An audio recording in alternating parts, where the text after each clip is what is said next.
শেখ হাসিনা দেশে আসবে, তার বিচার হবে, জনগণের পরিচালিত আইনেই তাকে ফাঁসির মঞ্চে নিয়ে যাওয়া এই জনগণ বাধ্য করবে। 2024 সালের জুলাই আগস্টের ছাত্র জনতার আন্দোলন হয়েছিল কোনো দলের না, কোনো দলের ব্যানারে হয় নাই। সুতরাং আজকে যদি কোনো দল, সেটা যদি জামাত ইসলামী হয়, সেটা যদি বাংলাদেশ ইসলামী ছাত্র শিবিরও হয়, আমি মনে করি ওই আন্দোলনকে সংকীর্ণতার বেড়াজালে আটকে দিয়ে আমাদের শহীদ আহত পঙ্গুত্ব বরণকারী ভাইদের সম্মান এবং মর্যাদার ঘাটতি করা হবে। বরং সেই ছাত্র জনতার জুলাই এবং আগস্টের গণ অভ্যুত্থান ছিল গোটা ছাত্র জনতার, এই দেশের জনগণের আন্দোলন। জনগণের আন্দোলনের ফসল তখনই সফল হবে যখন জনগণের একটা সরকার প্রতিষ্ঠিত হবে। সম্মানিত ওয়ারিবাসী, আমার শ্রদ্ধেয় সুধীমণ্ডলী, পিতৃ সমতুল্য মুরব্বিয়ানে কেরাম, ভাই বন্ধুগণ, শিক্ষক মণ্ডলী, ওলামায়ে কেরাম, আমাদের সেই সময়ের ছাত্র জনতার প্রধান দাবি কি ছিল? তাদের 1 দফার আগে তারা 10 দফা দিয়েছিল। তারা কোটার বিরুদ্ধে আন্দোলন করেছিল। এই কোটা আমাদেরকে কি সমস্যা তৈরি করেছে? কোটার সবচেয়ে বড় সমস্যা ছিল একটা বৈষম্যহীন রাষ্ট্র নির্মাণে বাধা ছিল। বৈষম্য মুক্ত না হয়ে বৈষম্য যুক্ত একটা সমাজ বিনির্মাণ করতে চেয়েছে। আজকে এখানে যারা আছেন, আমি আপনাদের কাছে যদি আহ্বান জানাই, এদেশের মানুষের কাছে 2024 সালের জুলাই আগস্টের গণ অভ্যুত্থানের পরে যে সরকার গঠিত হবে, সেই সরকার এমন আর সরকার এদেশের মানুষ চায় না। এমন সরকার গঠনে এদেশের মানুষ ভোট দিতে যাবে না। যেই সরকার হবে রাজা, আর এই সমস্ত আমরা মানুষরা হব প্রজা। রাজা প্রজার দিন শেষ, সমস্ত জনগণের বাংলাদেশ, এই স্লোগান নিয়ে আগামী দিনে দেশ তৈরি হবে। সমগ্র জনগণের বাংলাদেশ যদি হয়, তাহলে বাড়ি নির্মাণ করতে কাকে চাঁদা দিতে হবে? সমগ্র জনগণের বাংলাদেশ যদি হয়, তাহলে ভ্যানে করে যিনি সবজি বিক্রি করতে হবে, তাকে কোন ভাই ব্রাদারের কাছে মাসে, দিনে, সপ্তাহে তাকে কেন 100 টাকা দিতে হবে? রাজা এবং প্রজার মালিকানার দিন শেষ। 18 কোটি জনগণের বাংলাদেশ। আজকে কেন আমাদের ছাত্র জনতাকে আবার এ কথার স্লোগান তুলতে হচ্ছে? আবু সাইদ মীর মুগ্ধ, শেষ হয়নি আমাদের এখনো যুদ্ধ। আর কত যুদ্ধ করতে হবে? আর কতবার দেশকে স্বাধীন করতে হবে? আমরা 71-এ দেশ স্বাধীন করেছি। এই দেশ 71-এ আমাদের মুক্তিযোদ্ধারা দেশ স্বাধীন করেছে। এদেশের জনগণ লড়াই করে দেশ স্বাধীন করেছে। 53 বছর অতিবাহিত হওয়ার পর আমাদেরকে কেন ভোটের জন্য লড়াই করতে হবে? আমাদের ভিন্ন ধর্মাবলম্বী অমুসলিম ভাইয়েরা এখানে আছেন, কেন তাদের মন্দির পাহারা দিতে হবে যদি আমাদের মসজিদ পাহারা দিতে না হয়? কেন আমাদের তাদের উপাসনালয়ে যখন তাদের উৎসব আসে, কেন আমাদের মত বিনিময় সভা করে তাদেরকে সচেতন করতে হবে যদি আমাদের ঈদুল ফিতর এবং ঈদুল আজহার আগে মত বিনিময় করতে না হয়?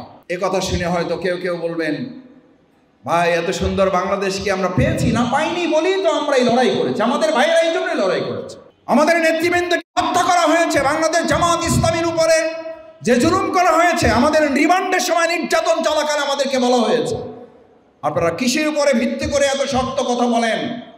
আমরা বলেছিলাম আমাদের ভিত্তি হচ্ছে দুটো, এক আল্লাহর ভালোবাসা আর জনগণের ভালোবাসা।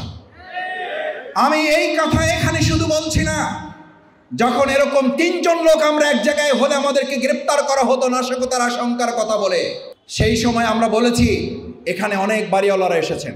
আমি সেই বাড়িওয়ালাদের প্রতি কৃতজ্ঞতা জানাই। এই আপনাদের পাশেই শাপলা চত্বরে আমরা দিনের পর দিন, মাসের পর মাস, বছরের পর বছর বুকে গুলে ধারণ করে আমরা মিছিলের জন্য রাজপথে বেরিয়ে এসেছি। আমরা মিছিল শেষ করতে না করতে আমাদের উপরে প্রতিবার হামলা করা হয়েছে, গ্রেপ্তার করা হয়েছে, গুলি করা হয়েছে। একই সাথে ওখান থেকে মিছিল শেষ করে আমরা প্রত্যেকটা বাড়ির দরজা, গেট এবং দোকানপাট যেখানে গিয়েছি, আমাদের প্রত্যেকটা দরজা, গেট আমাদের ভাই বন্ধুরা আমাদের জন্য খুলে রেখেছেন বলেই ইসলামী আন্দোলন, জামাত ইসলামের জন্য আন্দোলন করা সহজ হয়েছে। আপনারা দরজা খুলে রেখেছেন।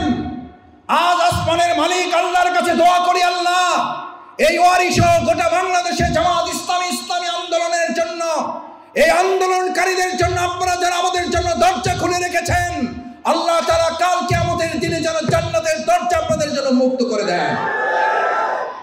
এই অন্তর্বর্তীকালীন সরকার এখনো আইন শৃঙ্খলায় হয়তো পরিপূর্ণ নিরাপত্তা আমাদেরকে দিতে পারে নাই, কিন্তু আমাদের মনের মধ্যে একটা সুখ, একটা আনন্দ আছে।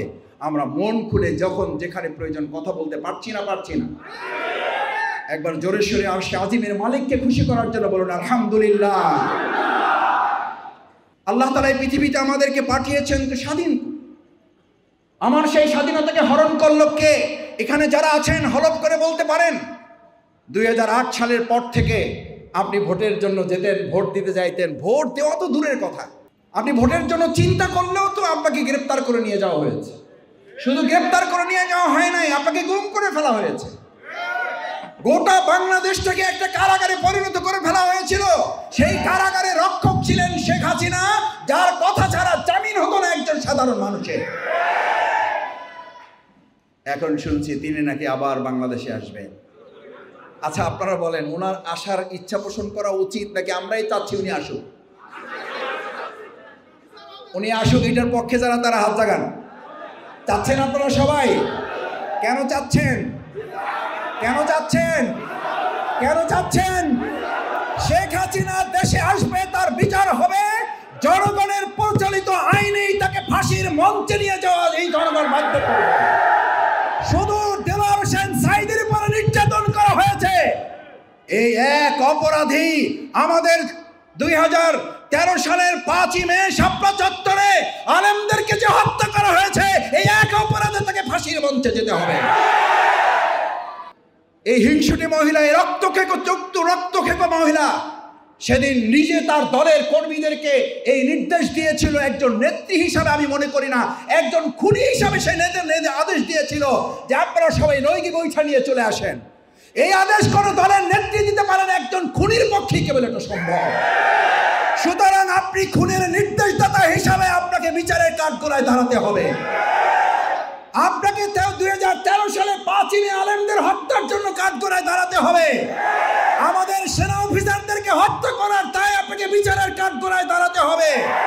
আপনার বিরুদ্ধে ইতিমধ্যে ইন্টারপোলে জারি হয়েছে। আপনি মানবতা বিরোধী অপরাধের ট্রাইব্যুনাল করে গেছেন। আমরা গরিব মানুষ, বাসি হইলে কথা ফলে না, একটু বাসি হওয়া লাগছে, এই পার্থক্য। বহুবার বলেছি আমরা বহুবার বলেছি যে ট্রাইব্যুনাল আপনি করে গেছেন, এই ট্রাইব্যুনাল আমরা ভেঙে দেব না, এই ট্রাইব্যুনাল আমরা রাখবো এবং এই ট্রাইব্যুনালই আপনার বিচার হবে ইনশাআল্লাহ। আলহামদুলিল্লাহ, আল্লাহ চাইলে এই মহিলার রক্তক্ষেকো চিকিৎসার ব্যবস্থা হবে এবং তার বিচারে কাঠগড়ায় দাঁড় করানো হবে।